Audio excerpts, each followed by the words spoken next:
Hello everyone, welcome back to Recipe Magic. Today I'll share with you this easy recipe of sesame chicken skewers. They are perfectly charred in the air fryer, which makes them equally healthy and so delicious as well. So let's start the recipe. Take up some chicken breast and marinate it with the sesame marinade. For that I'll take some soy sauce, some chili sauce, also some ketchup, and next goes in some honey. This is just for the sweetness. You can adjust this as per your requirement. Also season with some salt and pepper, and then combine everything together along with the chicken so that your chicken gets perfectly marinated with this sesame marinade.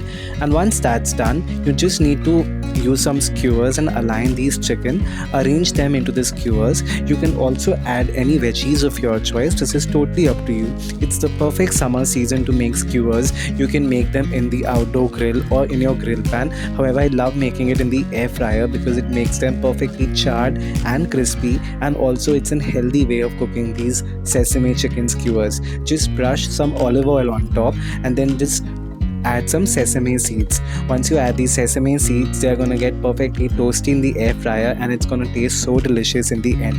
Cook at 180 degrees Celsius or 350 Fahrenheit for about 15 to 20 minutes until they get perfectly charred on all the sides. You just want to toss them up after 7 minutes mark. And there you go, these air fryer chicken sesame skewers are ready. Isn't it such an amazing recipe? Do give this recipe a try, and if you have any questions, post them below in the comment section. Don't forget to subscribe to my channel.